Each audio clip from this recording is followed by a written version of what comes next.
이준석 토론 땡큐다 라고 포장을 했지만요, 이것도 사실 뭐 쉐쉐해야 되는 거 아닐까. 알겠습니다. 김영은TV입니다. 자, 밥 안 주려고 했는데요, 이준석 이거 제대로 갈봐야 될 것 같습니다. 생계형 정치인 이준석, 그동안에 뭐 2시 청년 정치 하던 게 지금 금배지 달고 나니까 눈에 뵈는 게 없나 봅니다. 자, 전한길 대표와 부정선거 끝장 토론이 성사됐습니다. 빤스런했다라고 막 비난을 받으니까 자존심은 있어서 욱한 것 아닐까 이런 생각을 하는데요. 토론 전에요, 아주 지저분하게 본인의 페이스북에 저주를 퍼붓고 있습니다. 저는 쫄았다라고 생각을 합니다. 자, 이준석이 전한길 대표를 향해가지고 토론하고 쪽팔리고 감옥 가시라 라고 특유의 오만한 직격을 날렸습니다. 본인한테 쓴 글이 아니고 전한길 대표에게. 진짜 토론하고 쪽팔리고 감옥 가야 되는 건 이준석이 아닐까 이런 생각을 해보는데요. 과연 누가 쪽팔리게 될지 두고 봐야 될 일이죠. 자, 저는요 100% 쪽팔리는 건 이준석이다 라고 생각을 합니다. 자, 27일입니다. 오후 6시에 어디냐, 밴 앤드 마이크입니다. 무제한으로 생중계 토론을 진행한다 라고 공식 발표했습니다. 무제한, 이거 쫄깃쫄깃한데요. 6시부터 저는 새벽까지도 기다릴 수 있습니다. 24시간 필리버스터를 한다라고 해도 이준석이 가능할까? 저는 못 쳐낸다라고 봅니다. 왜냐면요, 자, 이게요 말장난의 영역이 아닌 겁니다. 부정선거는요 이 토론의 영역이 아니라 차가운 수치, 물증의 검증의 영역이다라는 거죠. 그것을 그동안에 지가 이거 이빨 잘 까니까 말로 한번 조져보겠다라는데요, 상대가 또 막강합니다. 전한길 대표뿐만 아니라 김미영 BON 대표도 나오신다라는 거죠. 자, 김미영 대표 이름만 들어도 이준석 바들바들 떨 것 같은데요. 자, 이 거대한 진실을 전 국민에게 알리기 위해서 공론화 과정이 무엇보다 중요하다라고 판단한 전한길 대표가 판을 짠 거다라고 저는 생각합니다. 그동안에요, 이 부정선거에 대한 이슈가 공론화 될까봐 음모론으로 누르고 틀딱 뭐 코인팔이 이런 것으로 막 이야기를 했잖아요. 그런데 이것을 어디로? 수면 위로 띄운 겁니다. 이슈메이커 전한길 대표의 기세에 이준석이 욱해가지고 제대로 말려들었다라고 생각을 하는데요. 자, 이준석이 또 못된 짓거리 하더라고요. 돈이 필요한 뭐 유튜버 뭐 이런 식으로 이야기를 하던데, 메시지에 대한 반박이 어려울 때 좌파들이 어떤 짓거리를 합니까? 메신저에 대한 공격을 하죠. 자, 그래서 지금 지저분하게 페이스북에 이렇게 저렇게 글을 쓰고 있는 겁니다. 두려움이 깔린 마구 씨부리는 수준이다 라고 저는 생각합니다. 이제 도망갈 곳 없죠? 자, 이준석을 무너뜨릴 이 끝장 토론의 진짜 배후와 전략에 대해서 분석해 보도록 하겠습니다. 자, 그리고 전한길 대표를요 뭐 하버드에 관련돼 가지고 고소를 또 해놨더라고요. 자, 이준석 하버드 성적표 낱낱이 분석해 드리겠습니다. 판단은 여러분들의 몫이겠죠? 아따, 이따위로 공부해놓고 대한민국에 10년 이상 복수 전공이니 조인트 컨센트레이션이니 아가리를 털었다라는 겁니다. 저는요 이준석이나 이재명이나 크게 다르지 않다라고 생각을 합니다. 영상 시작합니다. 구독 버튼 꼭 눌러주시고요. 멤버십 가입도 부탁드리도록 하겠습니다. 자, 이번 토론은요 이준석이 생각하는 그런 말싸움터가 아닐 겁니다. 전한길 대표 혼자 나가는 것도 아니고요, 부정선거의 진실을 추적해온 김미영 대표를 포함한 전문가들이 연합군으로 나섭니다. 5명이다 라고 하니까 또 뭐 독수리 오영재 이런 개드립 치고 있던데요, 수준이 딱 그따우다라는 거죠. 자, 그동안에 이준석이요 화려한 말솜씨로 본질을 흐려왔습니다. 논점을 벗어난 공격을 해왔죠. 요런 수법을 좀 파악해 간다라고 하면요, 저는 압승이다라고 생각을 합니다. 자, 데이터와 로그 기록 그리고 투표지 분류기의 비밀을 꿰뚫고 있는 전문가들 앞에서 이 이준석의 말장난이 통할까? 저는 박살난다라고 봅니다. 자, 전한길 대표는요 검증이라는 칼을요 토론이다라는 그릇에 담아가지고 국민들 앞에 내놓으려 하는 겁니다. 이준석이 욱해가지고 도장을 찍는 순간부터 이 진실의 심판대 위에 올라온 것과 다름이 없습니다.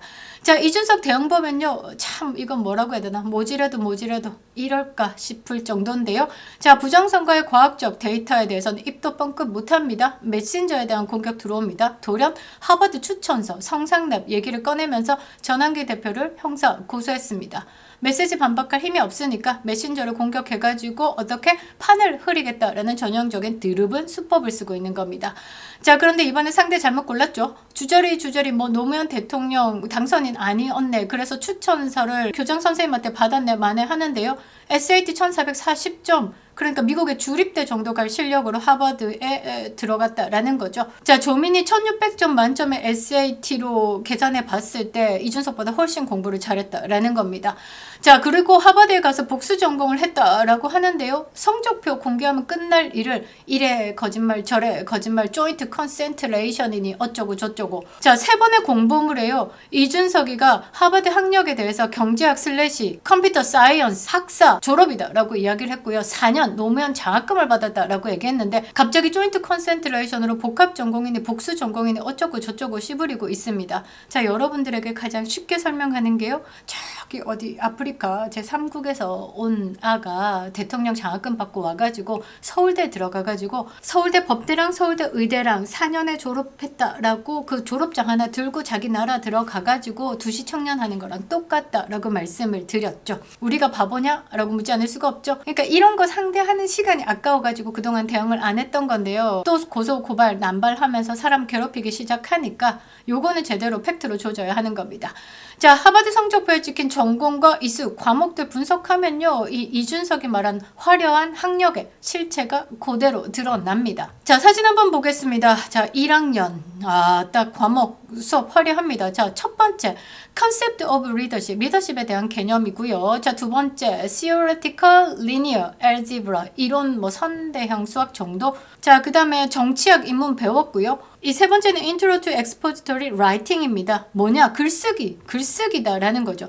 자, 이게 무슨 과목이냐라고 하면요. 자, 하버드의 신입생들이요. 이 1학년 들어오기 전에 여름에 글쓰기에 대한 시험을 치릅니다. 그 시험 친 결과에 따라서 이 수업에 대해서 수강을 하고 안 하고인데요. 대학 수준의 분석적 글쓰기 역량 자체가 갖춰지지 않았다라고 판단해가지고 보강이 필요할 때 학교 측에서요. 이 학생한테 야, 글쓰기 수업 들어라 라고 권고를 하는 겁니다. 그러니까 고등학교 시절에 글쓰기에서 벗어나가지고 이 하버드 대학이 요구하는 그 분석적 글쓰기가 있을 거 아닙니까? 그것에 대해서 전환하는 시험을 치는데 그 시험에 택도 아닐 정도로 수준이 안 좋다. 그러니까 근거 분석도 안 되고 논거에 대한 개발도 안 되고 구조에 대한 설정이나 명확한 문장 자체, 표현력을 못 쓸 때 집중적으로 이거 수업 들어가지고 시험에 통과하자라고 해서 학교 측에서 배우라라고 권고를 하는 겁니다. 그리고요, 이게 일반적인 글쓰기 수업 15명 정도보다 훨씬 더 작은 한 10명 정도 걸러가지고 교수로부터 더 세밀하게 피드백을 받는 수강 과목이다라는 거죠. 옛날에 우리 국민학교 시절에 특별반 있지 않습니까? 코 찔찔 흘리는 애들. 그런 특별반 수준이다라고 저는 생각이 드는데요. 그런 것이 아닐까? 자, 그래서 이준석이가 1학년 때 보면요. Intro to Expository Writing 10 하나 배우고요. 그 밑에 20 배웁니다. 글쓰기 1, 2를 1학년 때 수업을 한다라는 거죠. 입학 전에 했었어야 할 수업을 못 쳐내가지고 수업을 더 들었다라는 겁니다.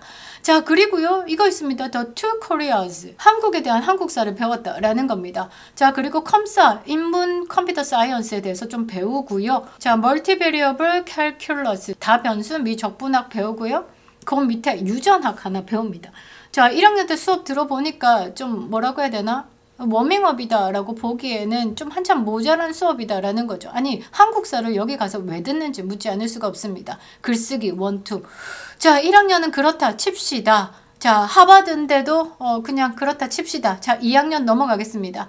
자, 컴퓨터 사이언스 드디어 나왔는데요. 자, 인포메이션 매니지먼트, 정보 관리에 대해서 배웠는데 철회했습니다. 안 들었다라는 거죠. 자, 2학년 때부터 본격적으로 중국어 공부를 시작합니다. Elementary Modern Chinese, 기초 현대 중국어에 대해서 배웁니다. 자, 2학년 때부터 중국어 초급 과정 들어가기 시작합니다. 자, 인터넷 테크놀로지 하나 배우고요. 그래프 Theory and Combinatorics, 그러니까 그래프 이론, 조합론 하나 배우고요. 자, 그 다음에 할 짓이 더럽게 없었나 봅니다. 자, 그릭 데모크라시, 고대 그리스 민주주의를 또 배웁니다. 그 다음에 또 엘리먼터리 모던 차이니즈, 기초 중국어 과정 2개 듣고요. 자, 2학년 때 수업만 봐도 좀 끄적끄적 거리는 느낌이 납니다. 그런데 좀 하나 의심스러운 게 원래 2학년이면요. 컴퓨터 사이언스 165가 아니라 넘버가 2로 시작돼야 되는데 어찌저찌 됐든 맛 좀 봤다라는 겁니다. 자, 3학년 때 한번 보겠습니다. 자, Formal Systems and Computation, 형식 체계, 그리고 계산에 대해서 컴퓨터 사이언스 1, 2, 1. 3학년 때 넘버 1을 배운다. 여기서부터 살짝 고개가 갸우뚱. 자, 2학년 때 중국어에 대해서 초급 과정 2개 들었습니다. 자, 그러니까 이제 중급 과정 본격적으로 들어갑니다. 자, 중국어 중급 과정 들어갑니다. 자, 컴퓨터 사이언스 141 컴퓨팅 하드웨어 하나 들어갑니다. 자, 이콘 1011. 자, 마이크로 이코노믹스 테어리, 그러니까 미세 경제 이론을 배운다라는 거죠. 중국어 또 나옵니다. 중급. 자, 이코노믹 수업 하나 들어갑니다. 거시 경제 이론 배우고요. 자, 그 다음에 계량 방법론 또 입문 하나 배웁니다. 자, 컴퓨터 사이언스 하나 더 배우네요. 오퍼레이팅 시스템즈, 운영 체계에 대해서. 그 다음에 이콘 하나 배우네요. 코퍼레이트 파이낸스, 그러니까 기업 재무에 대해서. 자, 3학년 때 보니까 컴퓨터 사이언스에 관련된 수업 한 3개 정도 들었고요. 이콘에 관련된 수업 3개 정도 들었습니다. 자, 4학년 때 기가 차네요. 자, 2학년 때 철회했던 컴퓨터 사이언스 165 인포메이션 매니지먼트 정보관리 하나 듣습니다. 자, 4학년임에도 불구하고 넘버가 165다라는 거, 저는 여기서 어떤 생각을 해봤냐면요. 자, 여고 계단 보면 졸업 못하고 계속 졸업 앨범에 계속 박히는 그 귀신 하나 있었습니다. 자, 이준석도 보니까 4학년인데 1학년 수업 듣고 있는 거 보니까 요것도 여고 계단 같은 귀신 같은 그런 느낌이 아니었을까 저는 생각해 보는데요. 자, 이콘에 대해서 수업 들어갑니다. 여기서 골 때리는 거 하나, 3번째 줄 보이십니까?